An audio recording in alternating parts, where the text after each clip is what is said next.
In this video, I'm going to go through the steps of how we can create a simple learning activity in Moodle by using the discussion forum tool.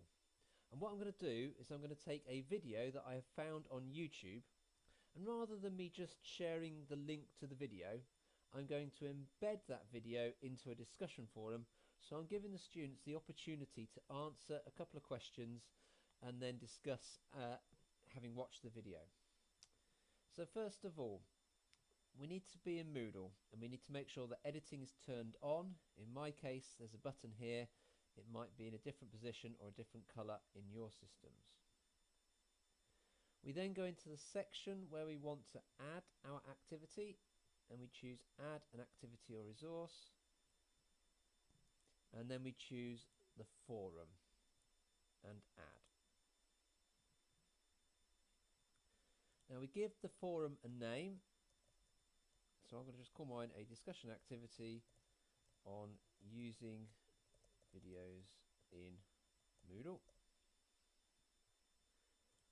And then in the description I'm going to put down some text first of all. So watch the following video and then identify 3 ways you could use the technique shown. So I'm giving the students something, some sort of focus, so when they're watching the video they're actually thinking about something rather than watch this video. Now I've already found the video that I want to use on YouTube, and I've gone and found the embed code. If you're not sure how to do that, there are other videos that will do that for you, but to save time in this video I'm just going to copy that embed code, and then within my Moodle area I need to find the HTML editor. Now in my case it's appearing in that position on the right hand side of the row of icons. You might have to expand it and it might appear on the second row. It might be a slightly different icon. Every Moodle is different, but when I hover over it, it says edit HTML source. So I click on that and then I paste and I update. So it's put the video in after my text. I can then go to the bottom and I can press enter, and then I can give an instruction to the learners. Having watched the video, answer the question by clicking on the add new discussion topic button. So I'm giving them an instruction of what to do. Now let's come down and look through some of the settings. Do we want to display the description on the course page? Usually not, because it will take up just too much space on the screen, so we'll leave that unticked. There are various different types of forum that we could use, but I'm just going to go for a standard forum. Okay, it's the easiest one to understand. We can have things like displaying a word count. So if your question was asking people to answer something in less than 100 words, that's a useful feature to have. You can also limit the number of files that people can attach as parts of their response. In my case, I don't need attachments, I'll make it 0. But if you are wanting to attach files, you can do that, and you can then specify what the limit is for each file. Now, subscription and tracking, there are 4 options that we have. Now, the optional subscription and the auto subscriptions, so the first and the third, they can both be changed by the student. Now if it's optional subscription, it means that they are not subscribed at first and they won't get any emails when people post, but they can opt in and then they will get emails with any future posts. With auto subscription, they are automatically subscribed, so they will get the emails, but they can opt out. So optional and auto allow the students to change their preferences, and the difference between the two is they either start off not getting emails, which is optional, or getting emails, which is auto. Now the other 2 options, which is forced and subscription disabled, the students cannot change the settings. With forced, they are subscribed, they will get emails whether they like it or not, and they cannot turn them off. With subscription disabled, nobody gets any emails and students can't turn them on. So it's up to you to work out what is the best for your options. If you can't remember all that, the little question mark next to subscription mode will give you a summary of what I've just explained, so you can recap. Now the read tracking is, it just shows up which posts you have read or you haven't read. To me, it makes sense for it to be optional, and you could turn it off, but I don't see the benefit of doing that.